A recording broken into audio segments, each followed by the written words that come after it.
Hi everybody, in today's video I'm going to take you through my process for designing and printing functional parts. For today's video it will be for something on my sim rig, but the principles apply whether it's going to be in the garage or the kitchen or anywhere else. Hey guys, the format of today's video is a little bit different. There's not going to be much video editing because this is not a how-to video, but instead it's chronicling the process from start to finish of this project. And it's going to include every hiccup and every mistake that I make along the way. If it gets a little bit long, feel free to use the chapters at the bottom to skip to the next part. If you're someone who's more experienced in 3D design and you have some pointers on how I can improve, by all means, please leave a comment. But let's get started.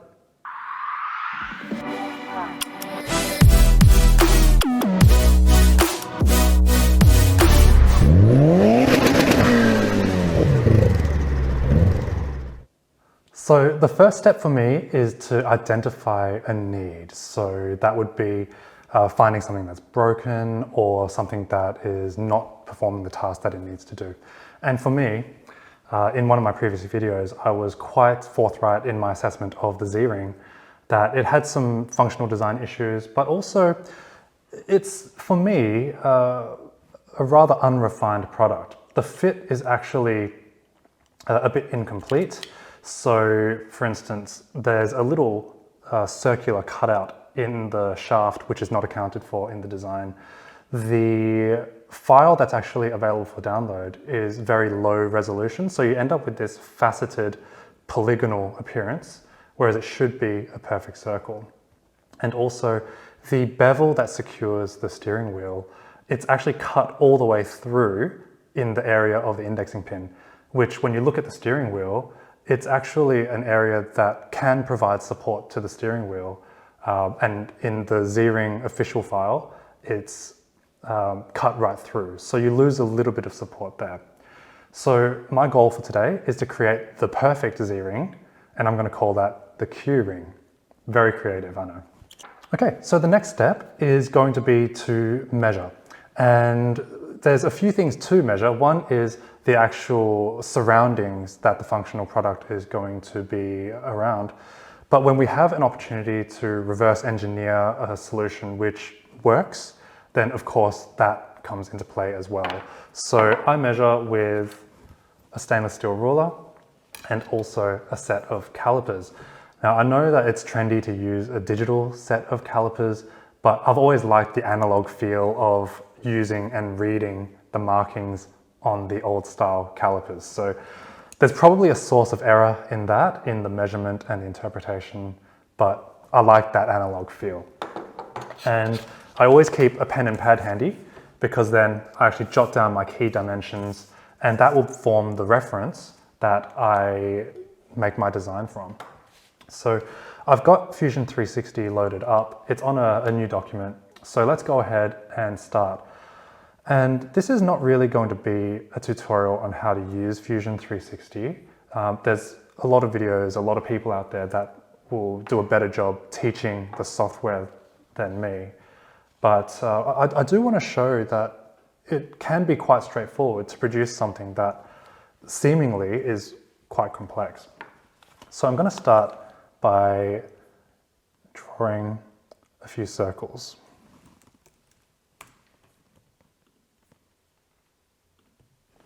So the good thing about Fusion 360 is it has a lot of referencing features. And I'm just going to drag that over so I can have a more clear view.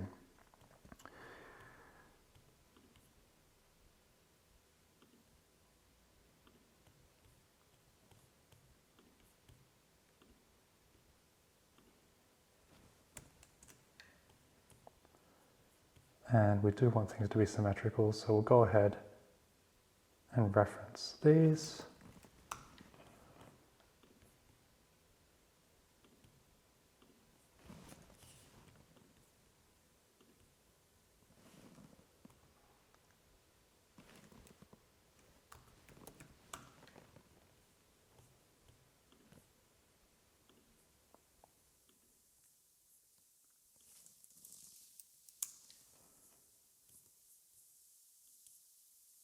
Okay. So all of this is based on my measurements before that's going to be half of 26.5, which is 13.25. There we go. And then what I'll do is I'm going to mirror that.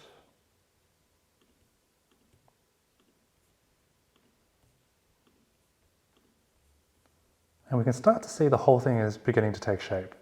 And actually, I just realized I've missed a measurement on the Z-ring. So I'm just going to measure that now.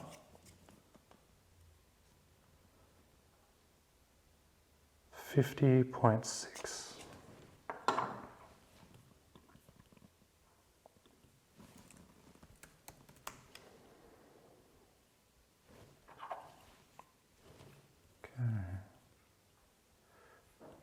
We need to reference this distance as well.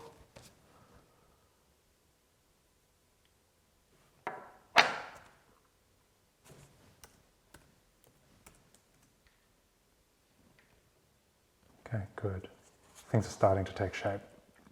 And one key area that I felt that the official Z-ring fell short is that this cutout is rectangular, whereas it should be trapezoidal. So what I'm going to do is I'm actually going to delete the rectangle, but we're going to keep this area as it was. And then we're going to cut a radial line outwards.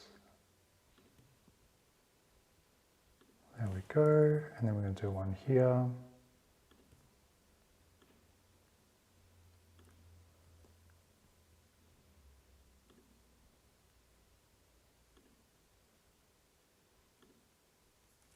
There we go. And there's the trapezoid, and that's going to create a more passive keyway for the quick release indexing pin to slide through. All right, so now I'm just going to double check. I've got all of the frontal features. I'm going to leave it like this for the time being, just for simplicity. And we're actually going to start extruding the solid form, and I'm going to start by extruding the entire thing. Actually, no, I'm going to change my mind. We're just going to extrude the main cylinder. So I've got a distance in mind here, and we're just going to have a look in 3D, and that is going to be 14.46 millimeters. And then we're going to extrude the whole thing. And we're going to do it from the back. And this is one of the things I really like about Fusion 360. You don't need to measure because you can just click and reference. And that's going to be 7.5. Okay, we're going to join that. Let's turn off the sketch. And it's pretty basic, but you can start to see the bones of the Q-ring already. All right, what I'm going to do now is I'm going to cut the main core of the Z-ring, the Q-ring out. So what we're going to do, we're going to start from the profile plane, which is the front, and we're going to cut all the way to the back, just like that. Okay, and you can see here, we're really starting to get that shape of the Q-ring in place. All right, so what I'm going to do now, I'm going to turn it around, and I'm going to make a new diagram from the back face. And this is going to be 34 millimeters. And this is going to cut out. And again, this is a measurement I forgot to measure. So let's have a look here.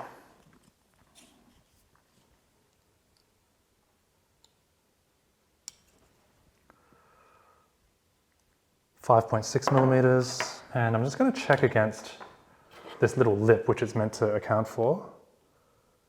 And that's actually under 5 millimeters. So I'm going to call that 5 millimeters. So we're going to extrude that, and that's going to be -5 because it wants to go this way.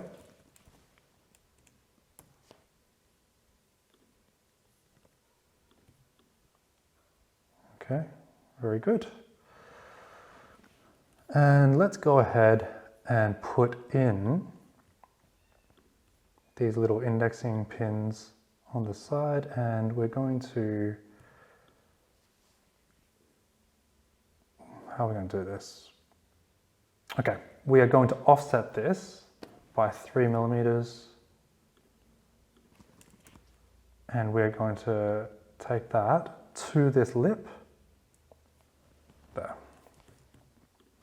So turn off the sketches so we can see a little clearer. And so what you can see here is that we have the indexing guide, and it stops short of the lip because the space for the key doesn't extend right towards that lip. Okay, things are starting to take shape. What we'll do now is, okay,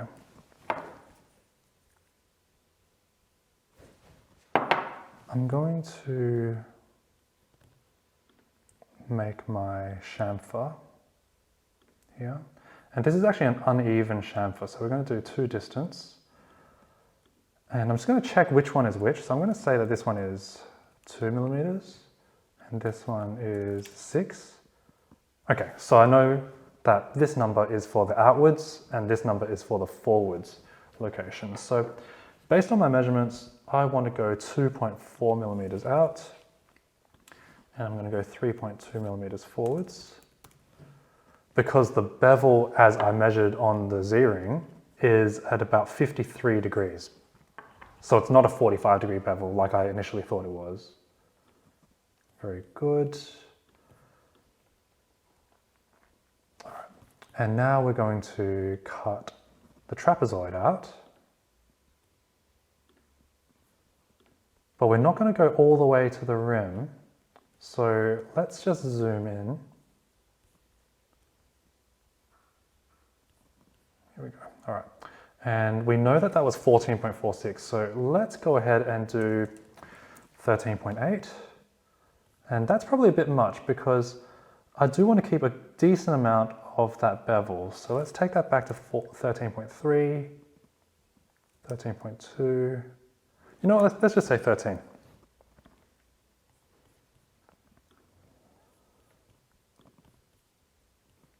Okay, here we go. So we see we have maintained the bevel that goes across, whereas on the Z-ring, that bevel is actually cut all the way on that channel. We'll see how this works out. And another thing is that little circular notch on the front. So let's go ahead, make a new sketch on this plane, and I'm going to rotate it this way so it's a little easier for me to understand. Okay. Now we're going to do a circle of 11.6 millimeters, and I want just 1 millimeter poking through. So that distance there,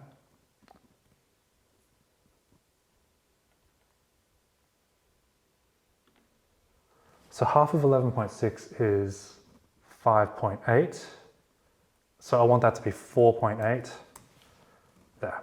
And that's going to give us 1 millimeter poking forwards. And I just want to cross-reference that. It's just a little bit within the channel. I think that's about right. And let's go ahead and extrude that. Just that little section.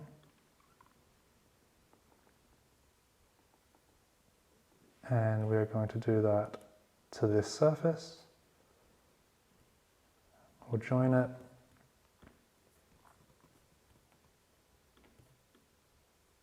There we go. Okay. So I'm just going to double check all of that. I do think that pretty well satisfies the design brief for the Q-ring. But what I will do here is printers, 3D printers don't like printing in midair. And so what I'm going to do is I'm actually going to taper this one in. And the way I'll do that is I'm going to take this back extrusion here. Okay, and we're going to do this from an object, which is that surface there. Let's go ahead and do minus 2.5 millimeters. And that's going to want to cut, but let's turn off the sketches for a moment. And we see at the moment it's cutting a cylinder, but I'm going to go ahead and put a taper on that. So let's put 40 degrees. What's going on here?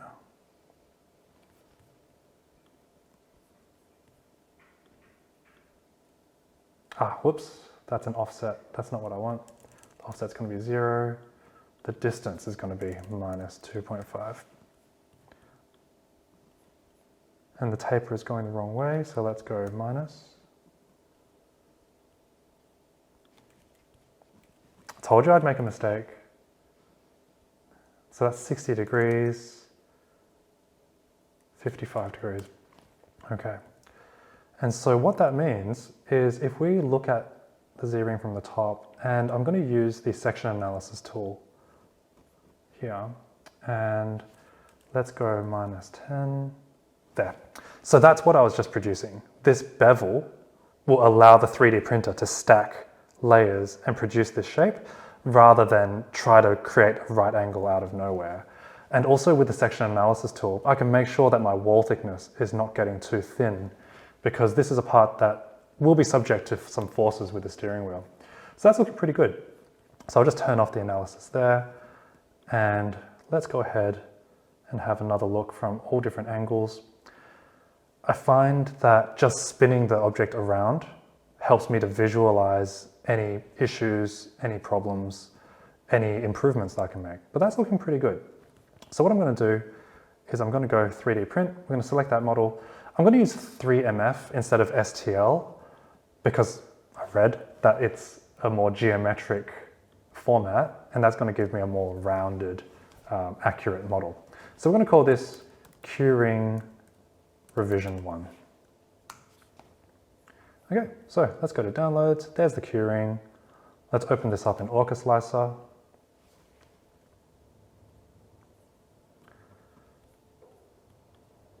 And we'll just lay it on its back. Here we go.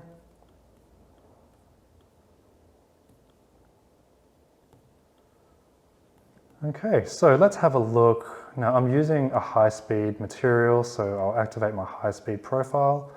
And because this is just a prototype, I don't need it to be very strong. I just want it to be printed fast so that I can check the fit. So I'm going to keep the strength settings pretty minimal at the defaults. 15% infill, that's probably more than it needs actually, so let's do 10%. And let's go ahead and slice it. And this is a good checkpoint, because now what we can do is we can go down and just have a look at the product layer by layer and just see if there's anything we don't like about it. So we can see it's quite hollow, and that's fine. And it says that it's a 23-minute print, which is just fine by me. So I'll go ahead. I forgot to turn on my printer, but from the software here, I can actually just click print and upload, but I'm going to have to go and switch it on. And anyways, let's go switch on the printer, get it printed, and I'll be back in 25 minutes. All right, I actually stopped the printer before it started printing because I realized I forgot one key relief, and that's for this threaded insert that's pressed into the shaft. I forgot to put a relief in there, and if I did let the printer produce the Q-ring, it would have just bound against that, that little insert, and I would have got no useful fit information from it at all. So I'm really glad that I caught that before I wasted 25 minutes of printing. So let's go ahead and incorporate that relief into the prototype. Yep. So I forgot to transfer that into my initial diagram, but it is on my paper slip, so 100% my mistake there. So I'm going to go back in to edit that first sketch, and let's go ahead and put a little rectangle here. Gosh, what's that noise?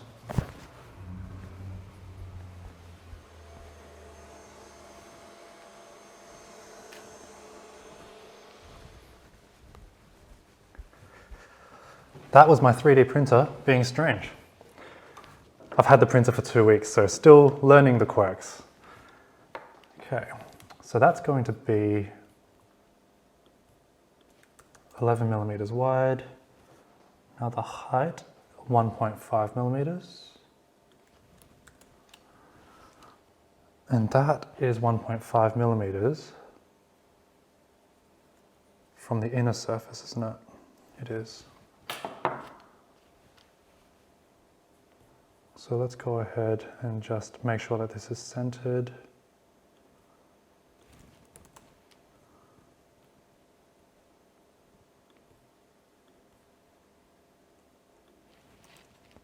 There. That means I'm going to need another one of these.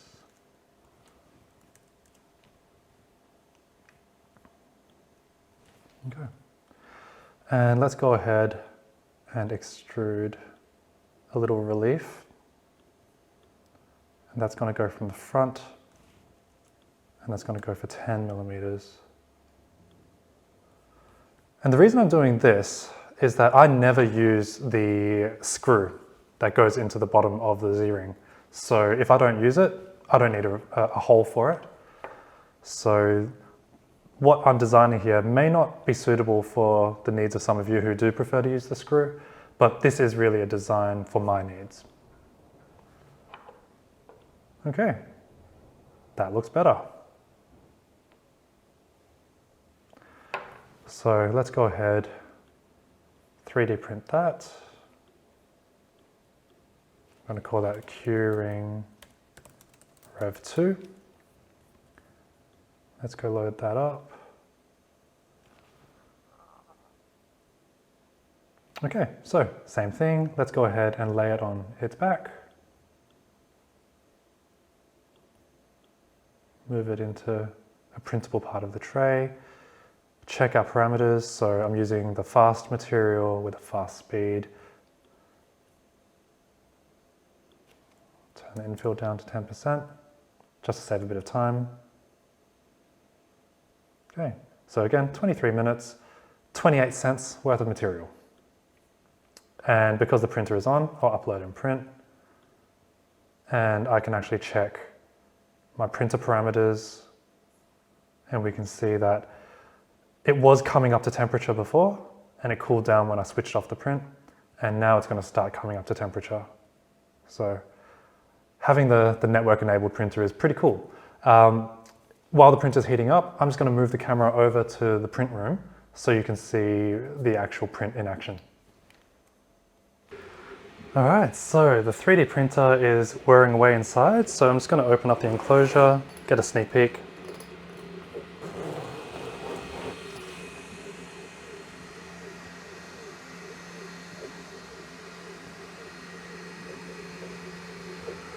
Hard to get a good view because the print head is blocking a lot of it, but you can see that the first layer is down, it's printing the infill, and it's just going to town making the design.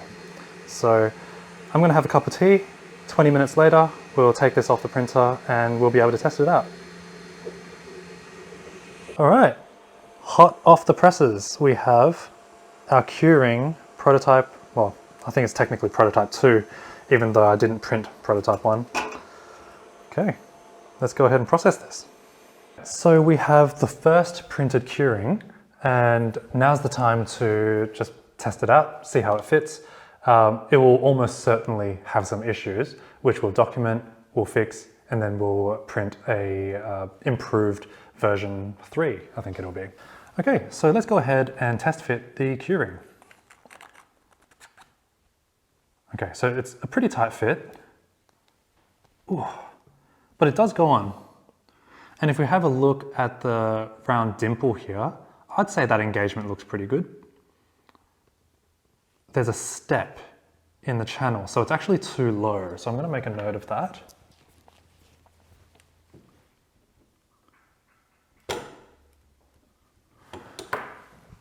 Okay. It could be overall a little bit thicker as well. So let's make that happen.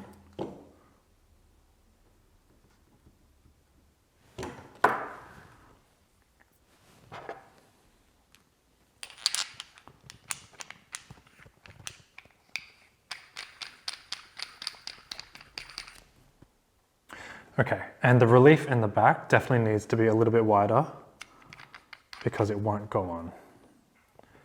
But that's pretty useful information. Let's go ahead and see how the wheel fits onto this.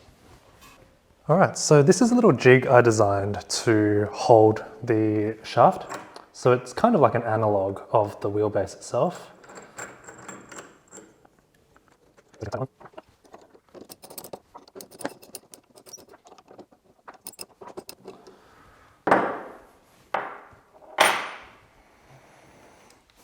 And let's go ahead and see how the steering wheel slides on.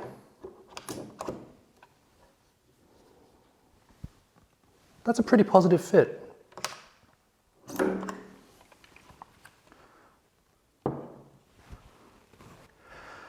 Now, we want to make sure that that bevel engages really evenly.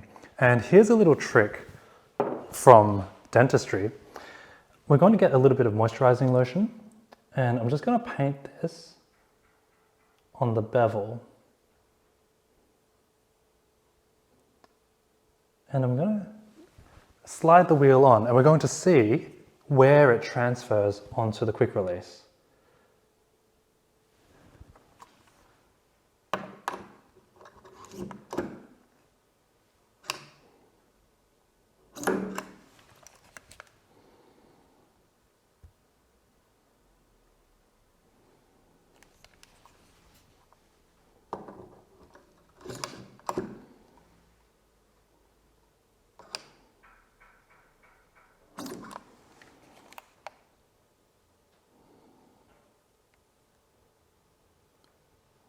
Okay, so what that shows me is that it kind of has engagement, but not perfect. So I'm actually going to bring the bevel further outwards to get a better positive engagement on the wheel. Just going to wipe off the lotion. And that, I think, is enough notes to have a much better second prototype. All right, excellent. So that was not a bad first prototype. Most of the fit was pretty good. It was good enough that I could check pretty much every parameter that I needed to. So I've made note on my little pad here of the parts that probably weren't up to scratch. So let's go ahead and implement those changes. All right, so the first one was that the channel is too low. So I'm just going to go ahead and go into Edit Sketch. And the channel here, we have specified a certain height, a certain distance, and it's too low. So let's go ahead and give that an extra 0.3 millimeters. Might be a bit much, but we'll see. Now, the whole thing could be a little bit thicker. So this diameter, which was pegged at 28, nope, wrong one. It's,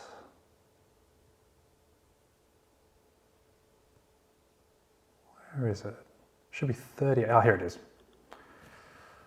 Let's give that an extra 0.5 millimeter. Might be too much, might be just right, we'll find out. And the way that Fusion 360 works is that it implements those changes right through the timeline. So that 3D model has already been modified. Now we need to make that relief and the back bigger. So let's go ahead. And in fact, I'm actually going to go ahead and name these sketches. This is, whoops, just to make it easier to follow through. So let's rename that. So main design. This is the back, so we're going to call this the rear cutout. And this one up the top, we're going to call that the top circle. So let's go rear cutout. So that one was too small. The gold collar wouldn't even go in. Let's give that another 0.5 millimeter. And the bevel needed to come forwards, didn't it? Okay, so let's turn off the sketches, and what we're going to do, we're going to go down here to the bevel feature, and we're going to modify that feature. Okay, so we want it to come forwards. Now, I do want to preserve that angle because I think I had it about right. So what we're going to do, let's make it go forwards 0.4 millimeters, so 3.6 millimeters forwards, and let's go ahead and make that 2.8, so 0.4 in each direction. And again, all of the changes follow right through, and that is ready for our second prototype print. So I'm going to go ahead, 3D print that. Curing revision 3.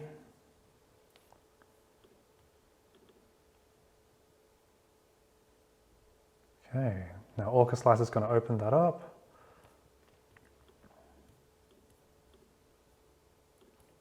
Place it on its back. Now I wasn't too happy with the position of the seam because it was somewhere that was quite visible and actually could potentially interfere with the seating of the indexing key. So I'm just going to rotate this 180 degrees, and I think we're just about ready to print that. So let's go ahead, change that. 10% infill worked just fine for that prototype. Slice it. 24-minute print time, 29 cents. Didn't make drastic changes, so not much change to the print time expected. Just double check everything. Okay, I like that. Let's go ahead, upload and print. And we're on the printing interface. We can see that the file has been loaded.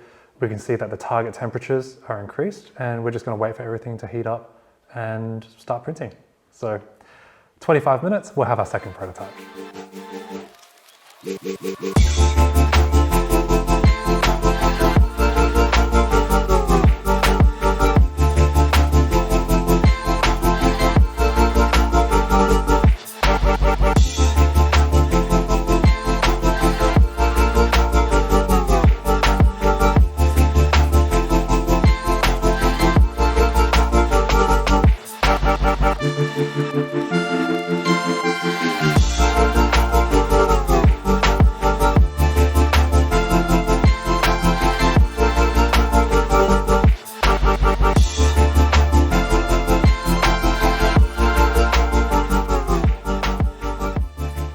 All right, we have the second prototype printed, and we'll go ahead and we'll check the fit on the shaft and the wheel in the exact same fashion as we did with the first one.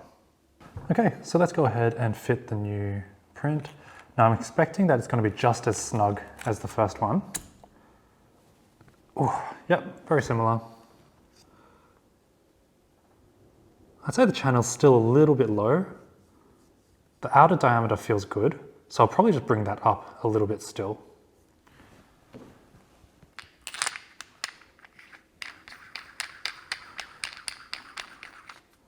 Still a bit too snug on this one. Needs a little bit more work, okay.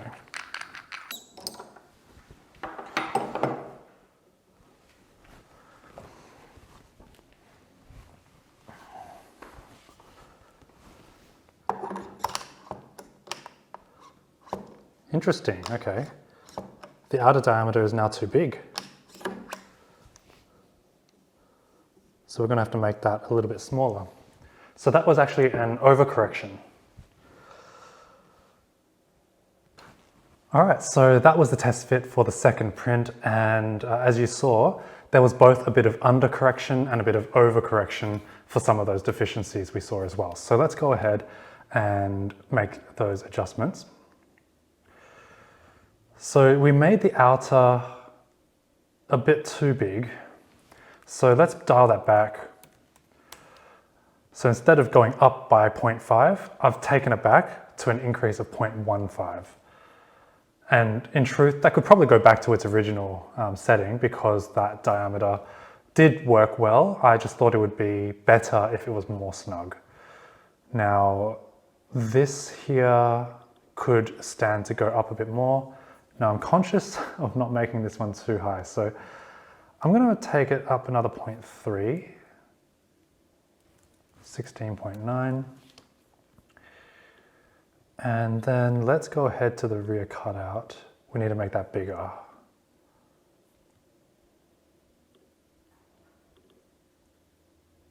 Let's go ahead and be quite generous with this one. 35 point, actually what was that before? 34.5.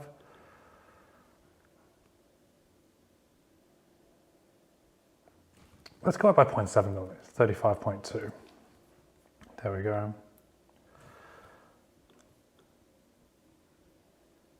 Now, I haven't touched the bevel diameter, well, sorry, rather the bevel dimensions, because I wasn't able to check that with that thickness of the perimeter not allowing the wheel to seat. So it's a bit disappointing that I couldn't check that on that print, because now it means I have to do another print to assess that. But such is life. And I do want to show my process without any sugarcoating. Let's just go ahead. I've got too many instances of Orca Slice open, so let's delete that. And we'll open up revision 4. And this part's going to be quite familiar to you guys because I have done it a few times before now. Let's give that a 180-degree rotation. I was quite happy with the location of the seam. There we go. The seam is probably still a little bit noticeable, so just increase the seam gap a little bit. 10% infill still works well. 2 walls.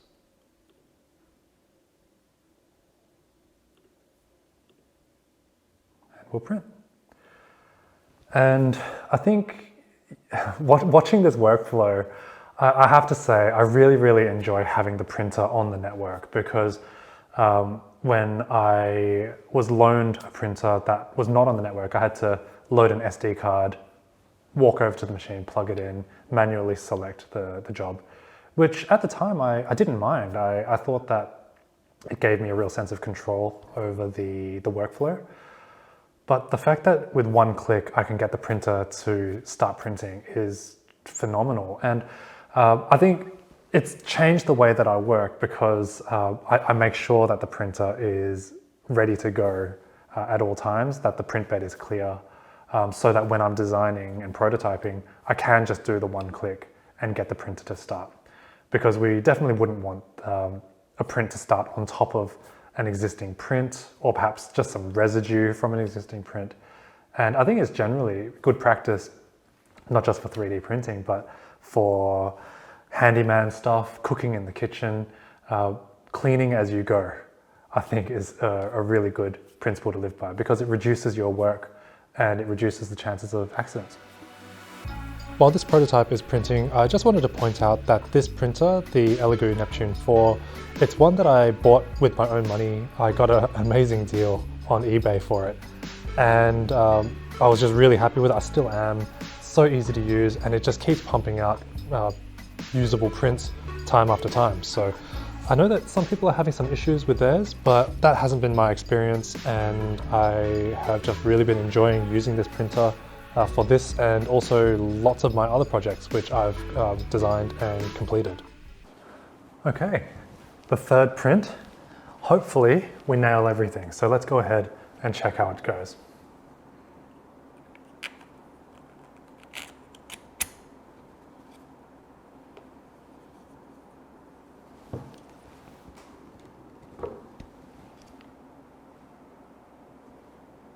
Oh.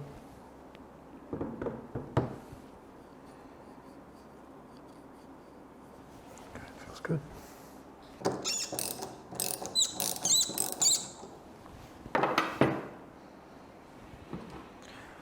And let's see how the wheel goes on top of that. Okay, that feels pretty snug. Now you can see this mount that I've designed is not that flexible, so it's not the best for detecting flex, but I'm not in the studio today, so that's why I'm not testing this on the actual real rig. But that's looking pretty good. Let's go ahead and do the moisturizer to check the clearance, because what we want to see is that the moisturizer does indeed transfer from the Q-ring onto the quick release. So just going to make sure that there's nothing on the quick release yet. And actually that's quite a thick coating, So I'm going to see if I can just smear it a little bit thinner, because I don't want a false positive.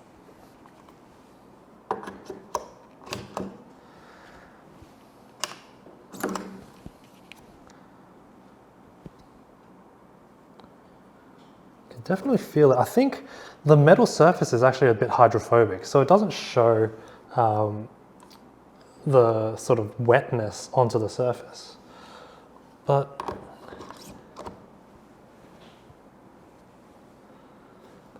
that looks pretty good.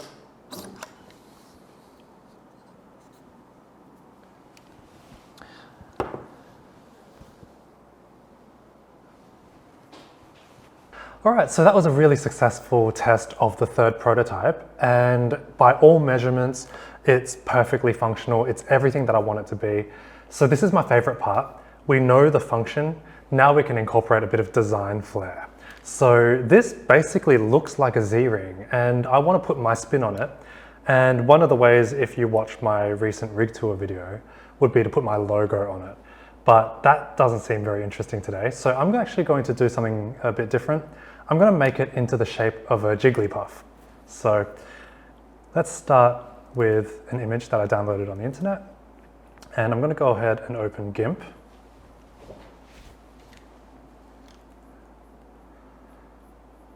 And we'll import the picture of the Jigglypuff. So what I'm going to do is I'm going to convert this into a SVG vector format. And so what I'm going to do, I'm going to select the background, and then I'm going to invert the selection. And I'm just going to paint over Jigglypuff in black, completely black. And this is going to leave just the outline of Jigglypuff. And we're going to export that as a PNG with translucency.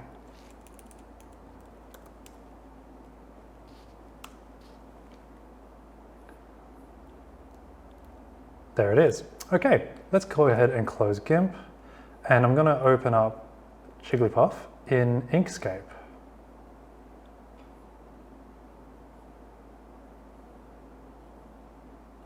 Oh, there it is.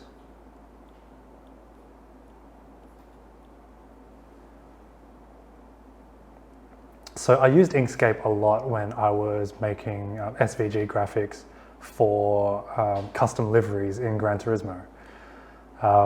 And the workflow is pretty straightforward. And the great thing about GIMP and Inkscape is that these are free software. So just why pay for something if there's a good free product out there? Okay, path. We are going to trace bitmap. Let's go ahead and scan it.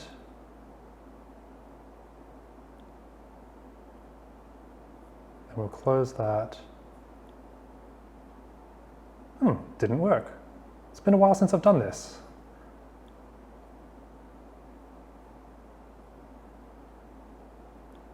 Surely it's just, there we go. Looks the same to me. All right. That's been done. Let's close it. And now if I move it, there should be two files. And there's not. Okay, this is embarrassing. Is it? I'm sure it's trace bitmap. Single scan, brightness cutoff. It's looking pretty good. Update. Okay.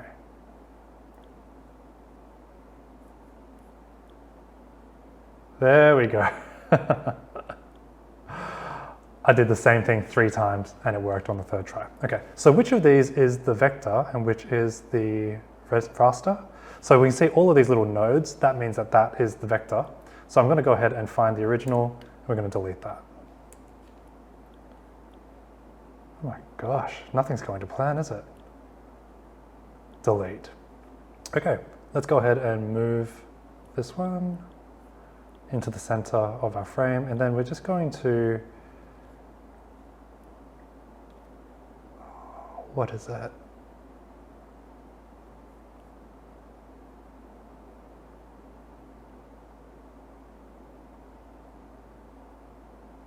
Gosh, it has been a while since I've done this. You know what? That is perfectly usable. Let's go ahead and save that as an SVG. So that's going to be Jigglypuff SVG.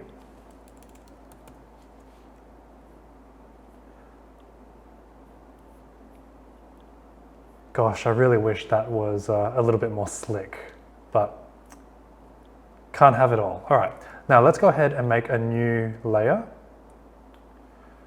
And what we'll do is we'll go ahead and we'll insert the SVG. So that's going to be Jigglypuff. Okay, and there she is. So she's actually rotated in a funny direction. So let's go ahead and get her.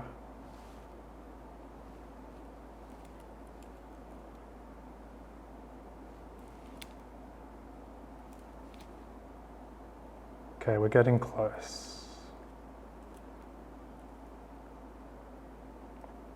Maybe 155. There we go, 155 degrees. Just going to check my orientation.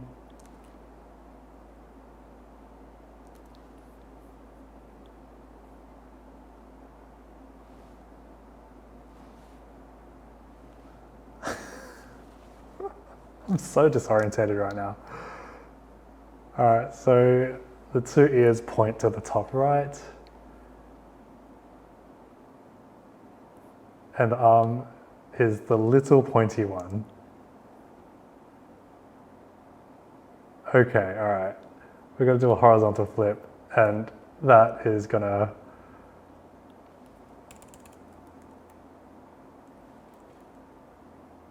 there we go, all right.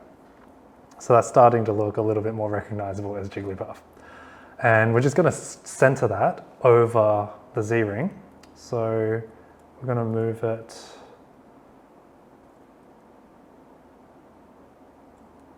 maybe 26 millimeters, 27, and the Y distance will be minus 30.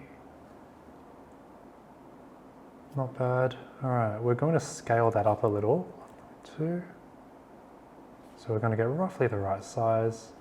And again, we're going to move it a couple of millimeters across.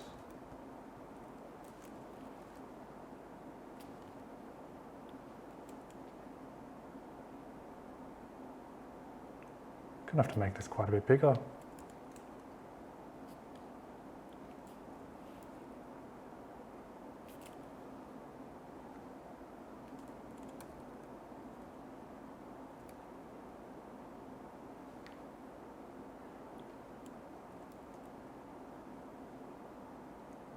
That looks pretty good. That looks pretty good. I might scale it down just a little bit, maybe 0.95. And we're gonna bring this down maybe a millimeter.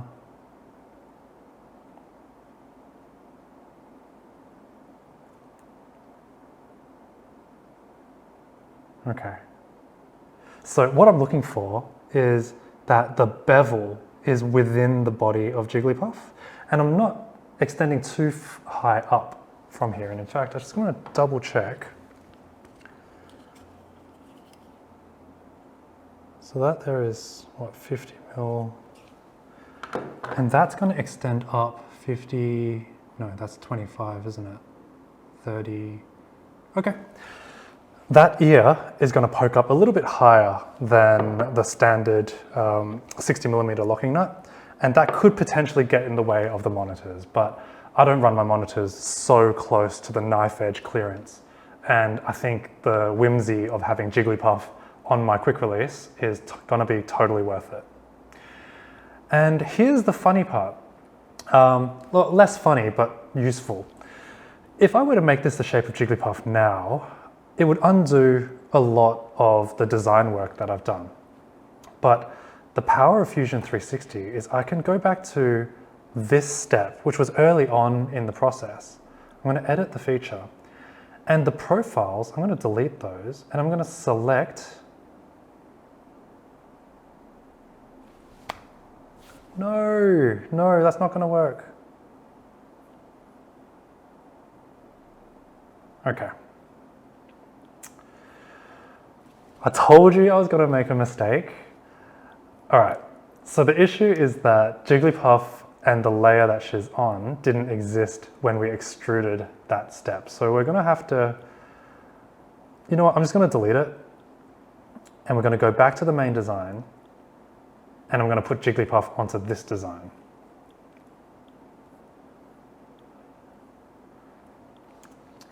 And the funny thing is that with the power of video editing, I could just pretend that this didn't happen at all.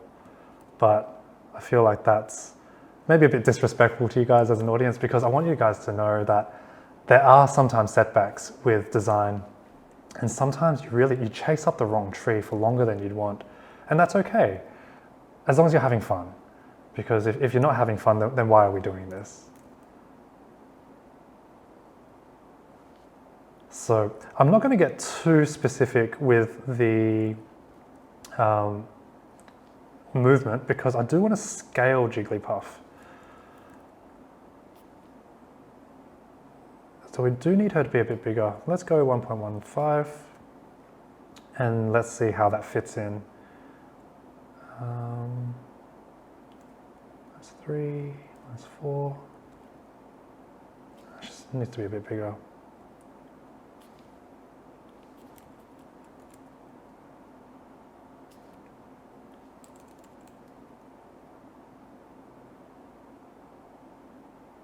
And let's make her just a wee bit bigger.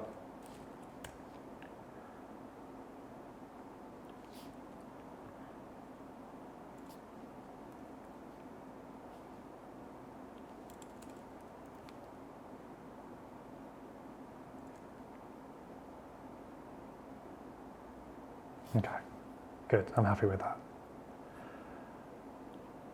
Okay. Now let's go back to this step, edit feature. We'll turn on our sketches, and then what we'll do is we'll just select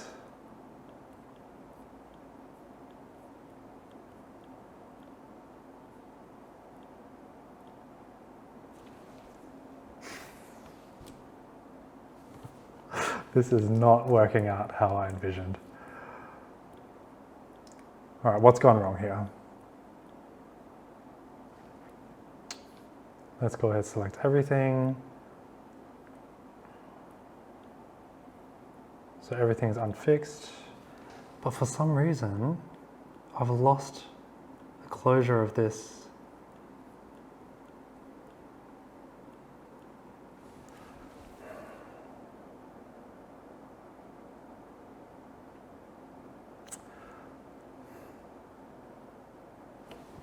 All right. I don't have the skills to come back from this issue. There's a couple of options I have, the way I see it. One is I abandon the Jigglypuff idea and I just stick with the current iteration of the round design, which will work, but I don't think I'm happy with that. What I'm going to do is I'm going to jot down all of my dimensions that I know work, and I'm actually going to start from scratch. But because I know the dimensions, I can plug all of those in, and I can pretty much trust that I won't need any test prints, and I'll include Jigglypuff from the beginning. But if any of you guys are watching and you know a simple way to fix this issue, why I can't select this, this part, which I believe is enclosed, then please let me know. So here we go, let's jot down some dimensions.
Okay, before I start everything from scratch, I thought I'd try something. I have jotted down all of the dimensions. I'm actually going to delete all of the extrude steps. We're going to keep all the diagrams because it saves me from having to do them from scratch. And what that means is that all the diagrams will be ready.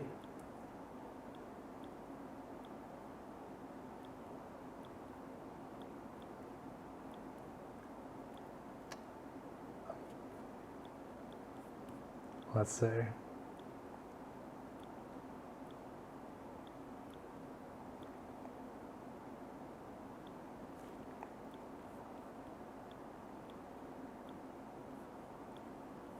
Yeah, okay.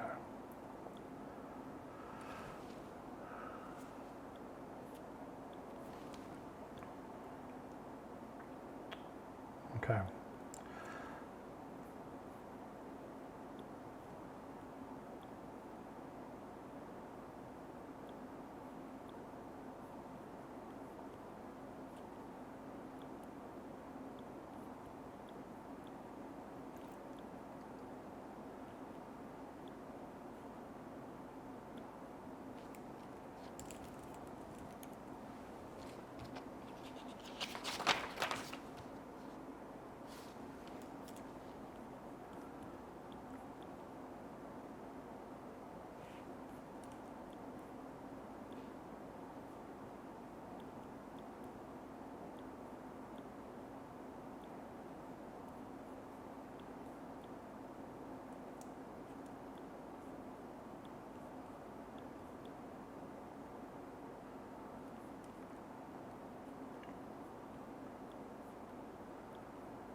Going back to measure because I didn't write this down. I think it was 5 exactly. It is 5 exactly.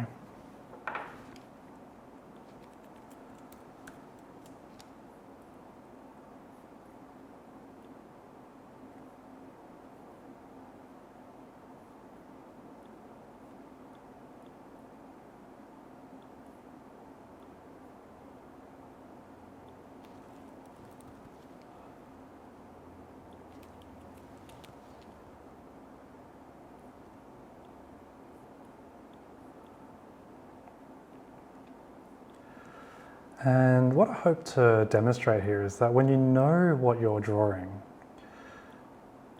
it's actually ridiculously fast. The challenge in design is always in the actual concept. Once you know your dimensions, once you know your shape, you can really just power through. Oh gosh, I forgot to take note of the distance. I think I went to 13.6. No, hang on. I have to do the bevel first.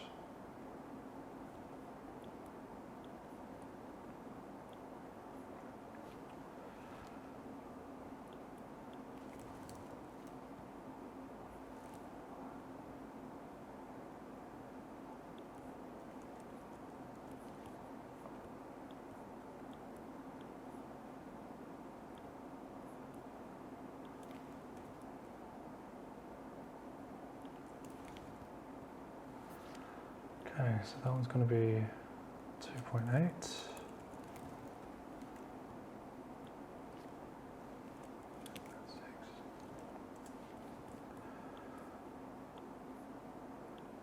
There's our cutout. It's going to be 13.6.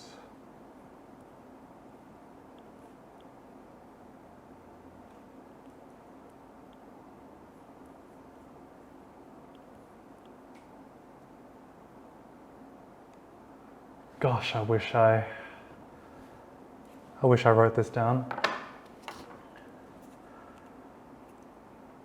What I could do is go back to the video footage, actually. But no, let's eyeball this.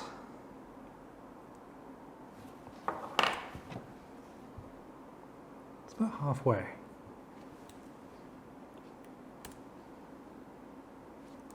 I don't think it even was 12.8.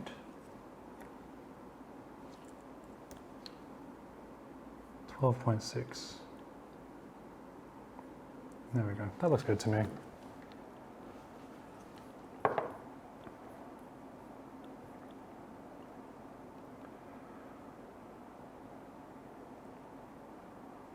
There we go. And that should be our finished curing. So, bit of a process that. Oh no, hang on. I forgot to put the little circle on.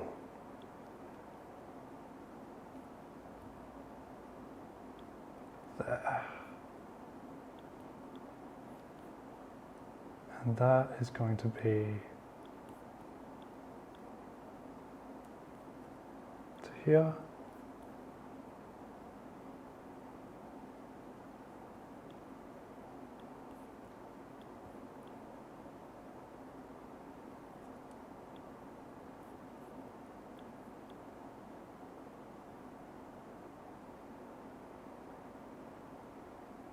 Why is this an issue? And at this point, I actually ran out of battery in my primary camera, and I think it was kind of meant to be, because if I'd done all the right steps, I would have had just enough battery to film the whole thing start to finish. But the fact that I made some mistakes, had to backtrack, and my camera ran out of battery is kind of a sign from the heavens, I think. But there wasn't actually too much work left in getting the final design down with Jigglypuff. So we went ahead, finalized the design, and sent it to the printer.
So there were a few hiccups in the design process, all my fault.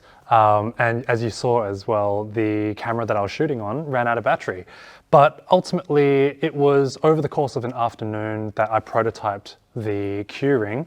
And I gotta say, it was really worth it, because although there was some frustration during the design process, this just makes me so happy. It's so cute. And I also know that it's the best quick release modification there is out there. So let's go ahead and get this installed, and I can't wait to drive with it.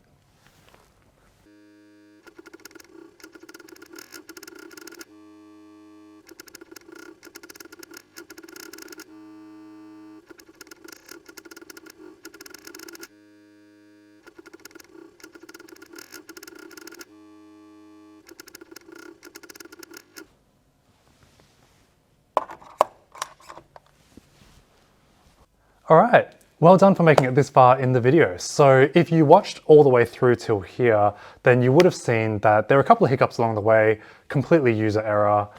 There was a slight hiccup with the 3D printer as well, which didn't seem to be of any consequence, but definitely made a bit of a scary sound. But we can see the evolution from prototype 1 all the way through to the finished product. And ultimately, I had a lot of fun, and it reminded me, going through all these processes and encountering those problems, of why you do things in the design process in certain orders. And I'm hoping that I remember those lessons into the future.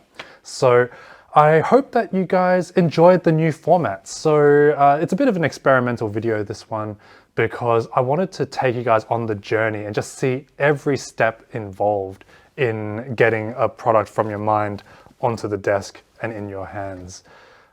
Certainly I could have done a better job, but I felt it would be a disservice to you if I edited and cut those parts out, which were a bit embarrassing or straight up mistakes. But anyway, let's have a look at the software, because we're actually going to go ahead and compare the curing which I made, as well as the Z-ring which it was kind of inspired by. So what I've done is, on the computer here, I've got the curing in front, and this is the Z-ring just downloaded off of the Zapadoc website. So straight away, you can see that the model refinement is very different. So the Z-ring is very faceted versus the raw sort of round data that was used in calculating the Q-ring. And this doesn't make any difference to the utility of the product. In fact, when I export and make this file available for download, which is already on the website, it will no doubt be some level of compression compared to this raw data on the screen here. That being said, the printouts that I get from that file are a lot smoother and more refined than what I get with the Z-ring. But let's go ahead and have a look again. So we can see that the cutout in the nose here is trapezoidal on the Q-ring, and it's rectangular on the Z-ring. And I had issues particularly with these corners here, which were getting in the way of my steering wheel mounting on. So my steering wheel would just bang into the Z-ring, and it just wasn't useful at all. You can also see that the bevel here has been cut by the channel in the Z-ring. I've actually maintained the bevel across here because that's a part that does contact the QR1 wheel side. And it's marginal, but there would be increased stability by having that little bevel. And we can see on the front here, I've got a little dimple, well, a positive dimple on the Q-ring, which engages into the little notch in the standard brass shaft. The standard Z-ring is cut straight across, so there's a little air gap, which is just a little lack of attention to detail, I would say, from the guys at Zapadoc. No judgment to the guys at Zapadoc. They came up with the concept by themselves. They had nothing to work from. So I have a lot of appreciation for the hard work that they put into it. And I feel like I'm very appreciative for the inspiration to make my Q-ring. And you also saw this in one of the earlier parts of the prototyping process, but the relief at the back has quite a different design. The original Z-ring has far too deep of a recess, and that necessitates a really sharp and unprintable interface. So what have I done here? The section has gone missing. All right, so we're going to use the analysis tools, and what we'll do is let's go ahead and have a look at the cross sections of these two products. So we can see that the Z-ring has a very deep recess, and it needs to do this 90-degree angle to meet the inner diameter of the Z-ring. What I've done is I measured the depth of the collar that actually slides in, which ended up being about 2 millimeters shorter than the recess here. And so with that, I was able to taper the transition into the inner diameter, and that creates an angled transition rather than a 90-degree. And for anyone who's familiar with FDM printing, you need something for the next layer to sit on top of. Otherwise, it all just droops and you end up with a mess. And I can actually show you the underside of my prints of the Z-ring. They're not pretty. But also, if we have a look here, we can see because of that deep recess, you actually get a thinner wall thickness here versus my curing, because I don't delve as close to this external bevel with the internal relief. And look, I'm splitting hairs here because the Z-ring is not really a load-bearing part. And I don't know of anyone that's snapped a Z-ring right through this cross-section. But the principle still holds true. This is about optimizing a concept, and there's no doubt my design has fewer stress rises, it has thicker cross sections, it is a stronger material, or a stronger design by nature. So all things being equal, I really believe my part is the superior design. But that pretty much sums up everything that I wanted to show you guys about my process, flawed as it may be, but it did end up with a workable product at the end. Be sure to leave a comment in the a comment below, because whether you guys liked or disliked this format, I know that the video is going to be long. It's going to be an hour maybe, and I don't expect all of you to watch from start to finish, but I hope that having the opportunity to see the process from start to finish was useful to you in some way, and hopefully with your feedback I'll be able to make some more content that's more relevant to you. But I'm also having a lot of fun experimenting on my channel as well. So hopefully you guys like the video and have subscribed. I know that there's a lot of viewers who watch a number of my videos without subscribing. When you do subscribe, it makes my numbers go up, and it does make things a little bit more attractive for people who may want to work with me in the future. So I really appreciate any support, and I do want to just give a little hint out there that there is lots of content coming. There's more content to shoot than I have hours in the day. So it's a really exciting remainder of the year, and I just can't wait to show that to all of you. So yeah, enough from me. I will see you guys in the next video, which is going to be very soon. Thanks everyone.